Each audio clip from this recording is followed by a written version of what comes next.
Jangan lupa untuk subscribe dan nyalakan lonceng notifikasinya.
Kami sama-sama menguatkan gitu.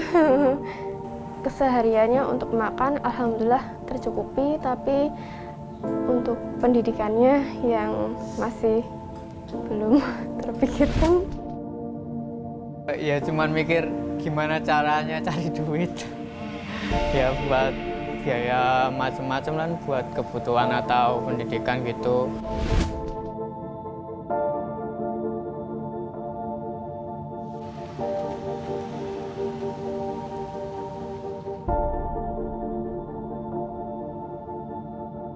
Ratusan ribu nyawa melayang selama pandemi COVID-19 di Indonesia. Bukan sekedar angka, sebagian dari mereka adalah ibu dan ayah bagi anak-anak yang masih butuh diasuh.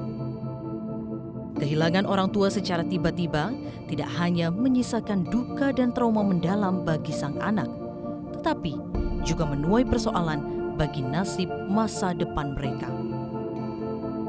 Kementerian Sosial mencatat hingga Desember 2021 ada 30.321 anak yang kehilangan wali asuh akibat COVID-19. Angka tertinggi terdapat di Provinsi Jawa Timur sebanyak 6.036 anak. Disusul Jawa Barat, Jawa Tengah, Sumatera Utara, dan DKI Jakarta. Pemerintah telah berjanji akan bertanggung jawab akan nasib masa depan mereka. Ya, mereka tetap harus kita perhatikan karena di Undang-Undang Dasar 45 bahwa fakir, miskin, dan anak-anak terlantar dipelihara oleh negara. Kami juga mengusulkan yang anak yatim dan alhamdulillah itu juga direspon baik. Jadi nanti kami mungkin akan mengusulkannya kalau nanti proses anggaran ini selesai mungkin melalui BAU. Jadi kita tetap mengusulkan ini.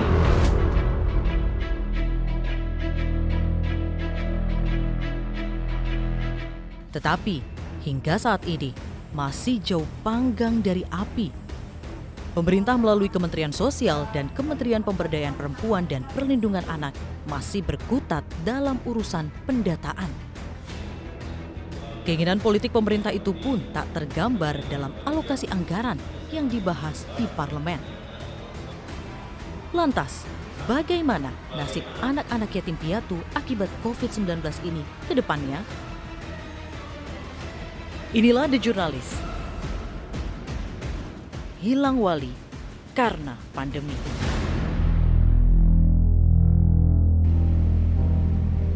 Tidak sulit ternyata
Rumah Soman sendiri dan adik sama ibu memilih untuk ke shelter. Ya. Dan setelah di shelter kurang lebih 5 hari, ibu mendadak paginya kemungkinan oksigennya gitu ya. Terus pagi sekitar jam 6, jam 7 dapat tolong. Bayang-bayang kepergian orang terkasih dalam hidup Rani dan Ranu tentu masih terus teringat. Sang adik Ranu pun harus tidur bersama sang kakak setiap harinya karena ia tak mau sendiri. Kini, Rani yang berusia 27 tahun mau tak mau menjadi tulang punggung keluarga. Selain dirinya, ia harus membiayai pendidikan Ranu yang masih duduk di kelas 4 SD. Adik di rumah sendiri, tapi nanti pasti ditengok sama bude-bude di dekat rumah. Untuk makannya mesti diingetin, adik makan dulu gitu. Soalnya saya tinggal pagi-pagi langsung kerja. Rani menyatakan dirinya harus tetap tegar dan kuat dalam menjalani hari. Sebab Ranu masih butuh bimbingan. Ia merasa beruntung banyak pihak yang mengulurkan bantuan dan motivasi. Meski demikian, Rani tetap menyimpan kekhawatiran masa depan Ranu, khususnya dalam hal pendidikan. Ada aja gitu. Entah berupa beras, berupa uang tunai gitu, makan makanan ringan, tuh seperti itu. Ada kesulitan tidak sehari-harinya? Apa yang saat ini dibutuhkan sekali? Kalau kesehariannya untuk makan, alhamdulillah tercukupi, tapi untuk pendidikannya yang masih belum terpikirkan gitu. Kalau untuk sekarang ya seperti ini, tapi untuk kedepannya karena hanya saya yang memikirkan gitu, jadi berarti harapan Mbak Rani untuk kedepannya, khususnya mungkin juga untuk Mas Ranu ya yang saat ini masih SD, apa harapan dari Rani? Ya kalau bisa itu ada bantuan berupa entah beasiswa untuk sekolahnya ke depan. Seperti itu. Sudah ada belum sih dari pemerintah yang datang mungkin untuk bicara soal pendidikan dan yang lainnya, atau masih baru dari organisasi-organisasi masyarakat yang baru dari organisasi tapi belum menjurus ke pendidikan. Ya. Harapannya adalah semoga pemerintah mungkin yang ya. lebih cepat adalah bagaimana masa depan pendidikan Untuk ya. Selain pendidikan ada lagi tidak? Sepertinya menjalani hari-hari mungkin untuk makan masih alhamdulillah insya Allah gitu ya. Diusahakan. Ada. Baik, semangat terus. Iya, terima kasih. Harus sama-sama kuat, sama-sama menguatkan. Rani dan Ranu adalah salah satu dari ratusan ribu anak yatim piatu yang ditinggal orang tuanya karena COVID-19. Sebagaimana pasal 34 Undang-Undang Dasar 1945, fakir miskin dan anak terlantar dipelihara oleh negara. Begitu juga dengan pasal 28B ayat 2 Undang-Undang Dasar 1945. Setiap anak berhak atas kelangsungan hidup, tumbuh dan berkembang, serta berhak atas perlindungan dari kekerasan dan diskriminasi. Untuk itu, sesuai amanat konstitusi, negara harus hadir memberikan jaminan serta perlindungan akan masa depan anak.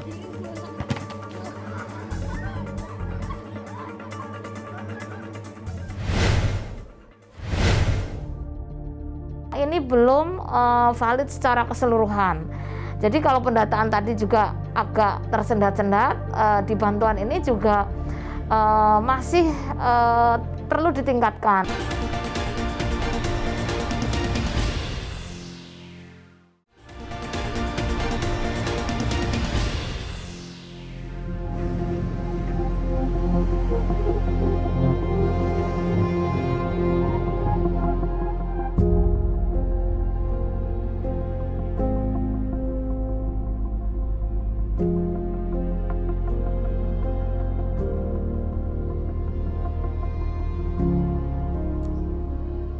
Kisah pilu tidak hanya dirasakan Rani dan Ranu.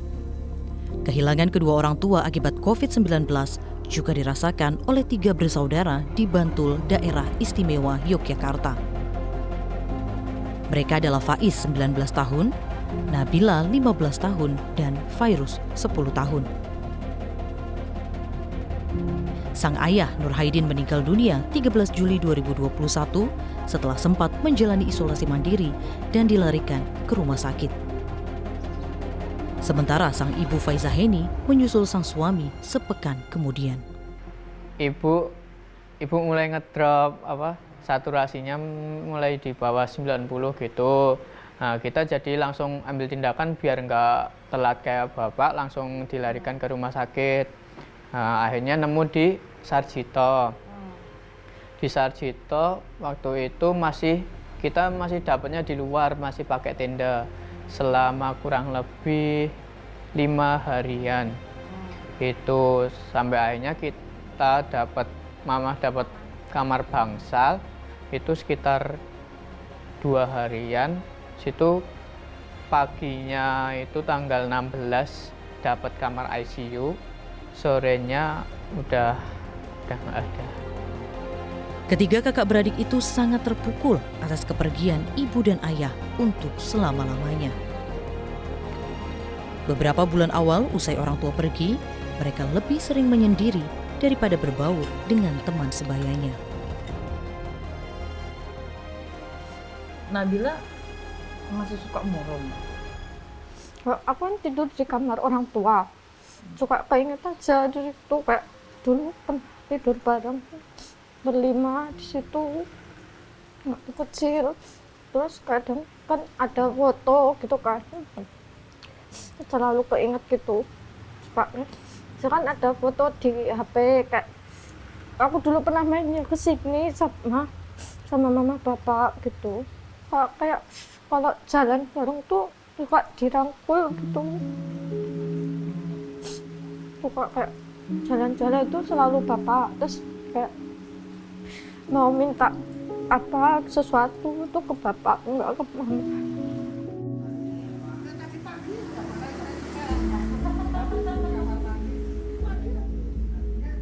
Kini, mereka bertiga diasuh oleh paman dan bibinya, Sajuri dan Yulia. Kebetulan, rumah Sajuri ini tepat berada di samping rumah ketiganya. Sajuri sendiri yang telah memiliki 4 orang anak senang anggota keluarganya bertambah. Meski kini dirinya harus putar otak karena anggota keluarganya menjadi 8 orang. Melakoni pekerjaan tak menentu, Sajuri tetap berkomitmen untuk merawat 3 keponakannya itu. Kalau saya dari awal itu menjalani itu hanya sifatnya gini ya, berani aja. Dalam arti kita jalani, kalau bahasa Jawanya itu banyu mili, mengalir. Jadi kami tidak merasa kaget atau kami merasa sekarang beban saya 7 orang, enggak. Itu harapan kami. Pandemi sudah selesai, ekonomi Indonesia bergeliat sehingga kami bisa berusaha. Saya cuma berdoa pada Allah mudah-mudahan bisa menghidupi anak 7 lah. Paling tidak kami bisa menghantarkan anak 7 ini bisa mandiri.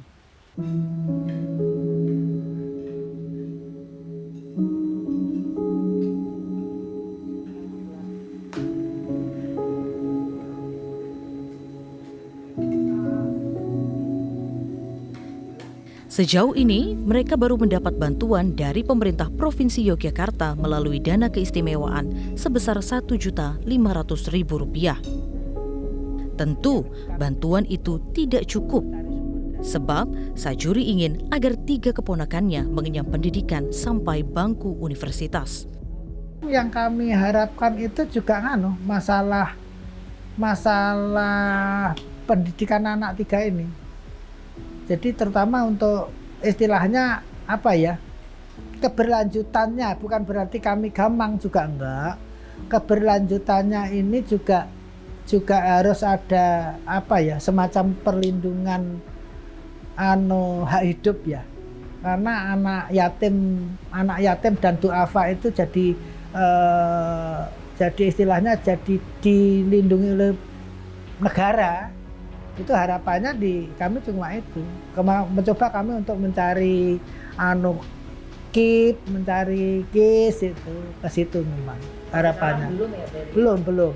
Mencari BPJS saja kemarin untuk di Bantul kami dikabari dari di kecamatan kalau Bantul tidak mengadakan dana PDPD. PDPD itu BPJS versi Jamkesda, dana daerah. Kalau kota ada, tapi kalau Bantul itu tidak ada. Kalau nanti anak 3 itu salah satunya atau apa sakit di atas 10 juta itu menghubungi kelurahan, menghubungi kecamatan, nanti akan diajukan untuk pembebasannya di dinas sosial. Untuk tujuannya kan gini, kalau harapan kami sih gini ya, saya nggak ingin anak saya 3 ini putus di tengah jalan. Saya berpikir, anak saya aja insya Allah kalau Tuhan mengizinkan itu kan kelar S1 semua. Apa iya keponakan saya nanti tidak bisa lulus S1, cuma lulus SMK, kan sayang. Kalau saya tetap mendorong anak-anak itu, kamu harus kuliah. Kamu harus nanti itu selesai untuk masa depanmu. Kami dengan adanya ini ya pertama kalau bisa mencari sumber dana. Begitu pula harapan Faiz yang ingin kedua adiknya dapat menyelesaikan pendidikannya. Ya kalau dari saya sendiri, saya cuman pengen untuk biaya pendidikan adik-adik aja sih. Itu ya semoga bisa sampai kuliah, sampai lulus lah.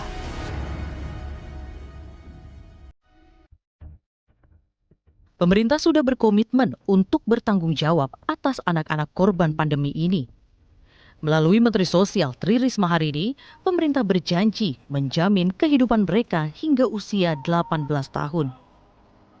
Tetapi nyatanya, Virus, Nabila, dan ribuan anak yatim lainnya belum menerima bantuan tersebut. Usut punya usut, pemerintah masih berkutat dalam urusan pendataan. Komisi Perlindungan Anak Indonesia KPAI menyatakan, hingga saat ini belum ada jumlah pasti anak yatim piatu akibat COVID-19 di Indonesia. Hal ini lantaran tersendatnya proses pendataan antara pemerintah pusat dan daerah. Dalam konteks penanganan, memang ini kan kalau pendataan di awal ini sudah mulai ada, tetapi kan intervensinya ini agak terbatas gitu. Ada sebagian yang sudah di outreach oleh Kementerian Sosial begitu ya, diverifikasi. Ada yang kemudian pemerintah daerah sudah melakukan upaya, tetapi memang ini belum valid secara keseluruhan. Di sisi lain, rupanya ada lembaga yang lebih dulu bergerak cepat dalam hal pendataan. Saya pun bertemu Ketua Majelis Pelayanan Sosial MPS Muhammadiyah DI Yogyakarta, Ridwan Furkoni. Pada awal Juli 2021 lalu, Ridwan bersama tim MPS berinisiatif untuk segera mendata anak-anak yatim piatu akibat COVID-19. Juli kita melihat data kematian yang sangat tinggi, per hari itu sampai 90-100 orang untuk DI saja.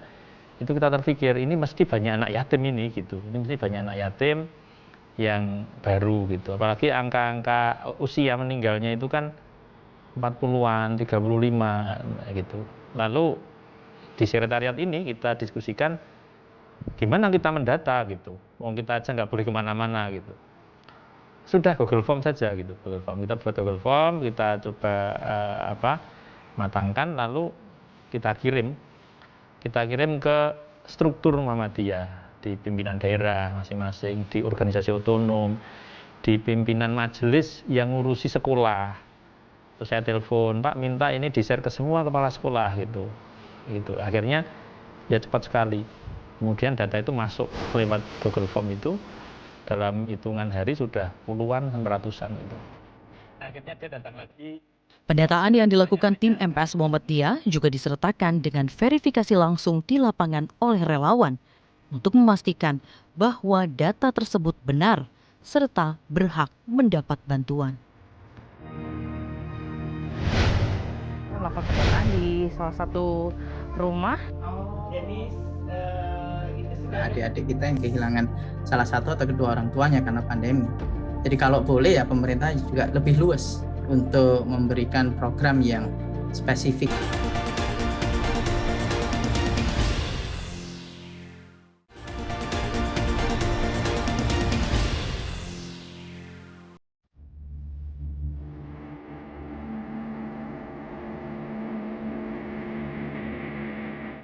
Saya diajak oleh tim MPS dan relawan untuk melakukan verifikasi data di beberapa kabupaten di Yogyakarta.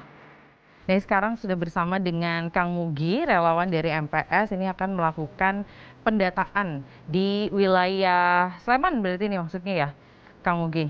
Berbah. Iya, Berbah, Sleman berarti ya. Oke, kita akan melakukan pendataan di salah satu rumah. Permisi, Assalamualaikum. Assalamualaikum. Kami mendatangi Rindu yang masih berusia 10 tahun. Orang tuanya meninggal dunia akibat COVID-19 pada Juli 2021 lalu. Kini, ia tinggal bersama keluarga kakak iparnya di Sleman. Verifikasi dilakukan dengan mengonfirmasi sejumlah data untuk memastikan anak tersebut benar yatim piatu karena orang tuanya meninggal akibat COVID-19. Benarkah meninggal karena COVID ya? Wahyu Hidayatun. Wan Hidayatun ya. Itu kan berarti kemarin ya. Tak hanya mendata, relawan yang bekerja sama dengan Lazismu ini juga akan melihat jenis bantuan apa yang dibutuhkan sang anak. Rindu menyatakan, hingga saat ini pemerintah pusat atau daerah belum ada yang datang untuk pendataan, apalagi memberikan bantuan. Lagi-lagi, persoalan pendataan di tingkat daerah masih karut-marut. Bahkan, untuk urusan pendataan pun, pemerintah pusat dan daerah meminta data dari MPS Muhammadiyah. Sejauh ini, banyak tidak pihak yang meminta data ke MPS? Banyak. Banyak. Ini Mas Fatih yang paling sering dikontak gitu. Oh. Itu dari mana saja? Pemerintah pun juga sama? Pemerintah ada, kemudian ormas lain ada, dari komunitas-komunitas yang mereka mengorganisir diri dadaan begitu karena mungkin melihat situasi kok ini butuh orang dibantu, lalu mereka membuat komunitas baru, lalu pengen bantu ngumpulkan sembako, itu juga ada. Nah, macam-macam lah, tapi banyak sekali. Tapi berarti dari pemerintah pun juga meminta data juga ke ada, iya. MPS ya? Iya. Dari pemerintah pusat atau pemerintah daerah, Mas? Pusat pernah, daerah pernah. Ada tidak, Mas, mungkin harapan atau dorongan bagaimana caranya agar masa depan anak-anak yatim piatu, khususnya juga yang karena COVID-19 ini bisa terjamin, Mas? Iya, kita berharap mereka mendapat perlakuan yang lebih banyak ya dibanding anak-anak yang tidak yatim. Jadi yatim ini kan mereka kehilangan pengasuh, kehilangan tempat untuk bersandar di masa anak-anaknya. Nah, ini orang-orang di sekitarnya harus hadir dan pemerintah juga kita harapkan bisa hadir melalui regulasi untuk anak yatim gitu. Misalnya ketika anak itu masuk sekolah, begitu diketahui melalui kartu keluarganya anak ini yatim, itu sudah dengan sendirinya ada kebijakan untuk mereka. Ridwan meminta agar jaminan perlindungan anak yatim harus diberikan oleh pemerintah. Bukan hanya sekedar bantuan pendanaan, tetapi menjamin psikososial sang anak. Ada satu mindset yang mungkin perlu kita perbaiki ya. Selama ini kalau sudah urusan anak yatim itu selalu bantuannya itu kalau nggak finansial sembako begitu. Sementara sebenarnya ada kebutuhan-kebutuhan yang sifatnya psikososial yang harus kita perhatikan juga gitu.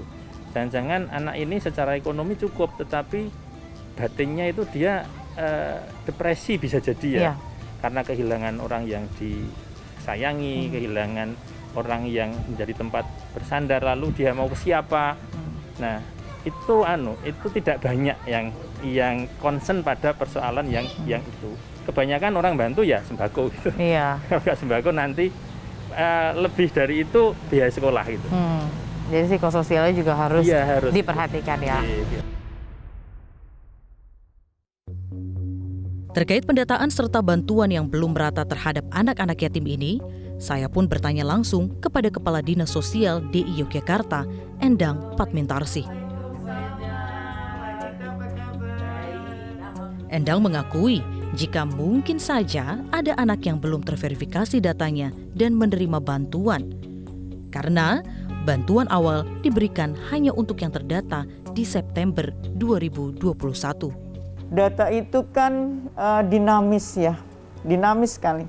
Maka ketika kami tutup karena kan kita juga pakai perencanaan segala kan, jadi kita tutup di akhir September untuk penerimaan di awal Oktober begitu. Nah yang di Oktober ini tentunya ada yang memang ditinggal meninggal orang tuanya. Nah maka ini nanti kolaborasinya kita berusaha untuk itu yang kita mintakan ke Kementerian Sosial gitu. Untuk yang belum dapat lewat APBD, dana keistimewaan DIY gitu. Tentunya dinamis sekali dan ini kita bergerak terus data karena data itu per September gitu, per akhir September. Namun faktanya Rindu dan sebagian anak lainnya tidak terdata dan belum mendapat bantuan. Padahal, orang tua anak tersebut meninggal dunia pada bulan Juli 2021.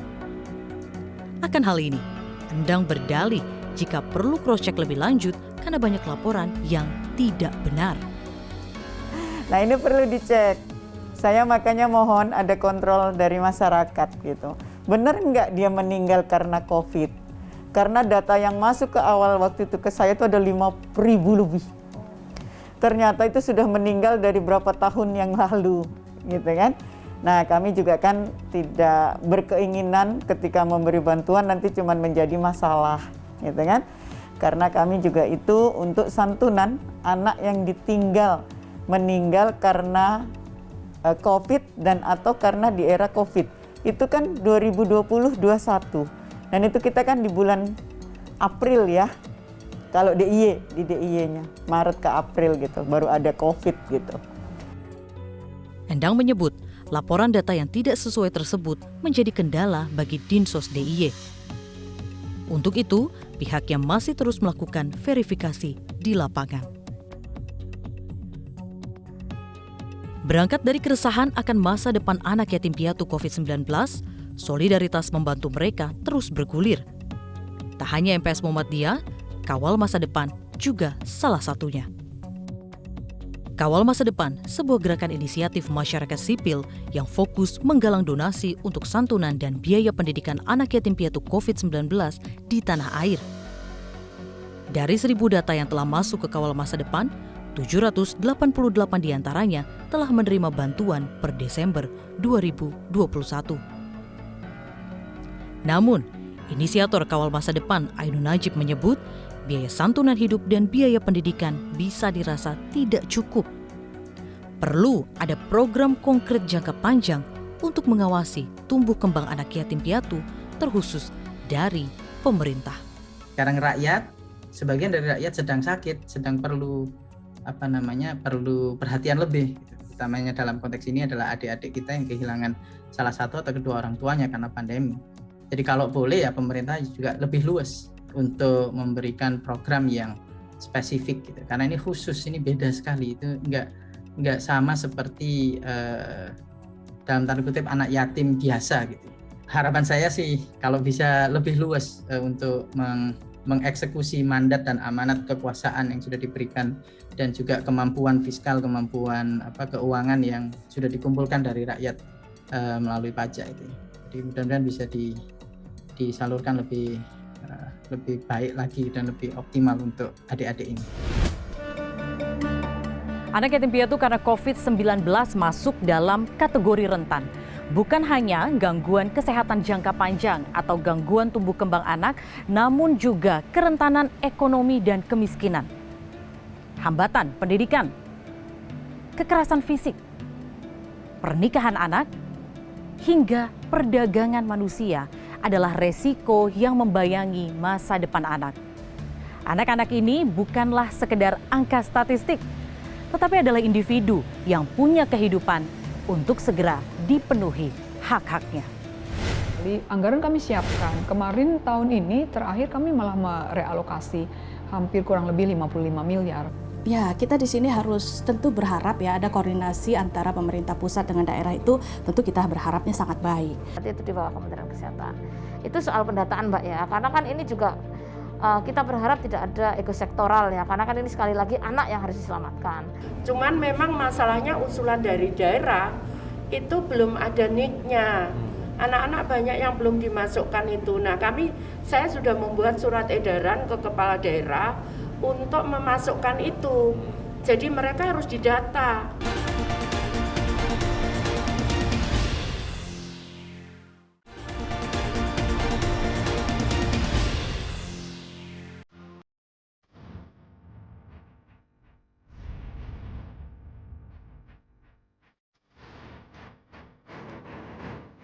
Tak hanya menjadi bencana kesehatan, nyatanya pandemi juga menyisakan bencana sosial. Anak-anak menjadi yatim piatu karena sang orang tua meninggal terjangkit virus menular yang gagal dikendalikan. Ironisnya, masih banyak anak-anak ini bahkan tidak terdata, padahal kemutakhiran data memegang peranan penting untuk jaminan kesejahteraan mereka. Dari laporan Kementerian Sosial, 38.000 data anak-anak masuk untuk diverifikasi. Namun hingga 14 Desember 2021, hanya 30.321 anak yang sudah masuk dalam daftar yang terverifikasi. Artinya, lebih dari 7.000 anak yatim piatu korban pandemi hingga kini belum menerima bantuan dari pemerintah. Padahal, di atas kertas, pemerintah berkomitmen untuk menjamin anak-anak korban COVID-19 dengan anggaran yang tidak sedikit jumlahnya. Nah, ini kan paket komplit sesungguhnya. Paket komplit termasuk terapi, karena ada anak yang membutuhkan terapi, kita sediakan psikolog, kita harus bayar. Ada anak yang membutuh dokter, kami sediakan dokter, kita bayar juga. Ini kan membutuhkan anggaran betul sekali. Anggaran kami siapkan. Kemarin tahun ini terakhir kami malah merealokasi hampir kurang lebih 55 miliar untuk ini, dan sejauh ini sudah tersalurkan hampir 15 miliaran. Dalam skema bantuan anak yatim terdampak COVID-19, setiap bulan pemerintah menganggarkan Rp200.000 untuk anak yang telah menempuh pendidikan sekolah dan Rp300.000 untuk anak yang belum sekolah. Tak hanya bantuan tunai, Kementerian Sosial juga membantu anak-anak terdampak COVID-19 yang berkebutuhan lain, di antaranya penderita penyakit kronis dan anak berkebutuhan khusus. Juga dukungan sarana sekolah bagi anak yang berada di bawah garis kemiskinan. Dan pada tahun 2022, Kementerian Sosial telah mengajukan permohonan penambahan anggaran tak hanya untuk anak yatim terdampak COVID, namun juga untuk seluruh anak yatim yang terdata di Indonesia.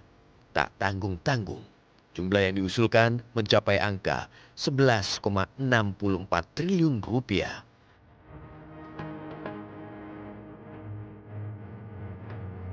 Dewan Perwakilan Rakyat memberi sinyal akan menyetujui usulan kenaikan anggaran untuk penanganan anak-anak korban pandemi. Namun yang menjadi masalah kini adalah lambatnya proses pemutakhiran data dan menyoroti adanya masalah koordinasi antara pusat dan daerah. Ya, kita di sini harus tentu berharap ya ada koordinasi antara pemerintah pusat dengan daerah itu, tentu kita berharapnya sangat baik.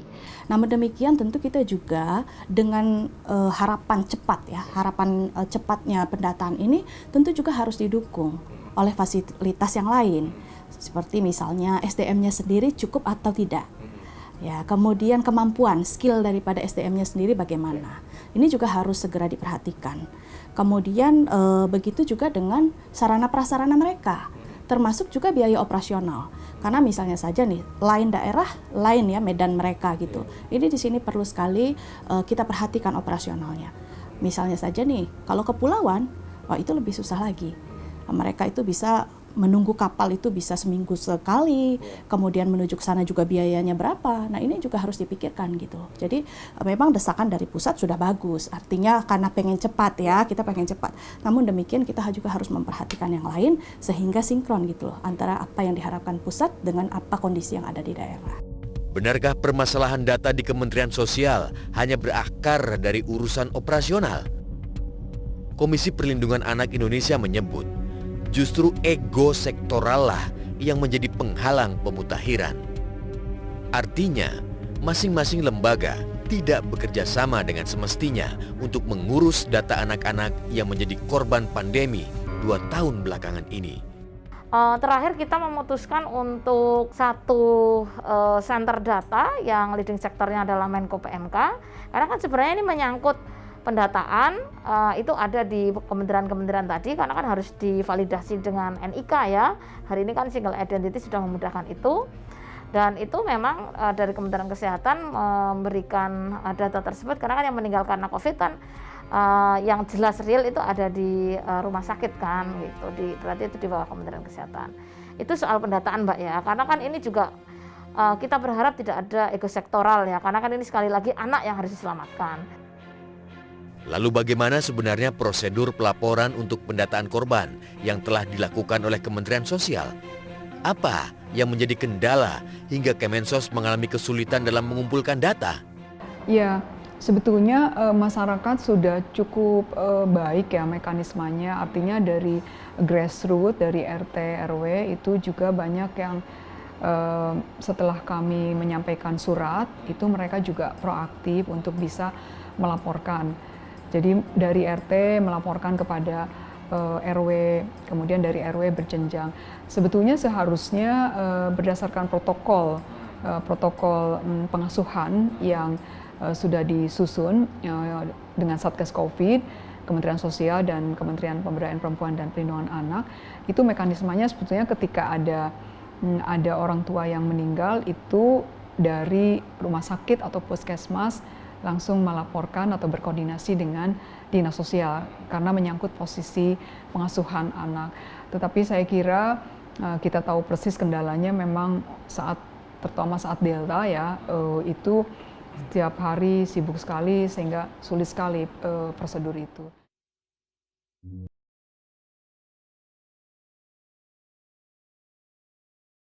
Saat ditemui The Journalist, Tri Risma Harini, Menteri Sosial RI menyebut belum tercantumnya nomor induk kependudukan anak yatim piatu korban COVID-19 saat pendataan yang menghambat proses penyaluran bantuan. Pertanyaan yang muncul kemudian, mengapa hal ini bisa terjadi? Bukankah data kependudukan sudah terintegrasi secara rapi di masing-masing daerah? Mengenai anak yatim piatu Bu, yang orang tuanya meninggal karena COVID Bu, ternyata di daerah banyak yang belum terdata Bu. Ini gimana? Ya kita minta, sedangkan kita kan nggak bisa. Kita pakai APBN, yang ada batas waktunya. Jadi untuk tahun ini memang tahun kemarin udah close. Nah kita akan siapkan untuk tahun 2022. Cuman memang masalahnya usulan dari daerah itu belum ada NIK-nya. Anak-anak banyak yang belum dimasukkan itu. Nah, saya sudah membuat surat edaran ke kepala daerah untuk memasukkan itu. Jadi mereka harus didata kependudukannya. Supaya apa? Kami juga tidak dicurigai bahwa kami memarkup gitu kan, atau mengada-ada. Karena kalau tidak ada NIK-nya, data kami apa begitu kan? Nah, karena itu kemarin saya sudah membuat edaran, kalau nggak salah 2 minggu yang lalu, untuk daerah itu melengkapi dengan NIK-nya, NIK anak itu. Yang pertama adalah itu. Yang kedua itu adalah hak keluarga negaraan anak itu kalau dia didapat NIK. Sehingga kalau misalkan nanti diuruskan untuk BPJS bukan sekedar anak yatim, tapi diuruskan BPJS, kita sudah punya data anak itu, begitu. Seperti itu. Ini berarti permasalahannya di Pemdanya, Bu, berarti yang lambat menyetorkan nama atau Iya lah, gimana kami kan nggak tahu kan, seluruh Indonesia kan nggak mungkin kami punya. Kalau ada yang ada di balai kami bisa bergerak gitu. Tapi memang ada yang terlambat. Jadi baru kemarin tanggal berapa? 4 Januari kalau nggak salah baru kami terima kayak gitu. Ya nggak bisa. Saya kan uang sudah kembali ke negara kalau ada yang sisa. Jadi yang ini baru nanti kita usulkan tahun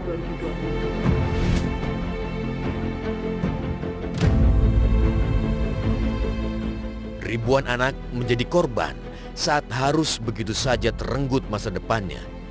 Kehilangan ayah, ibu, atau kedua orang tua yang menjadi penjamin kesejahteraan hidupnya.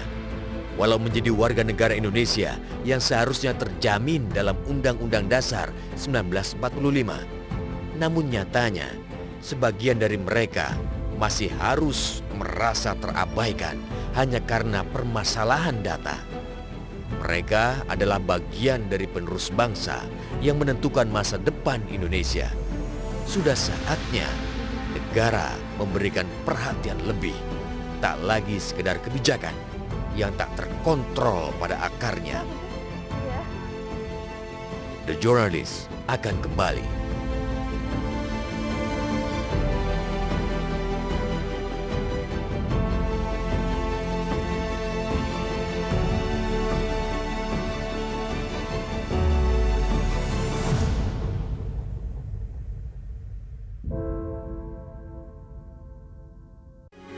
Metro TV,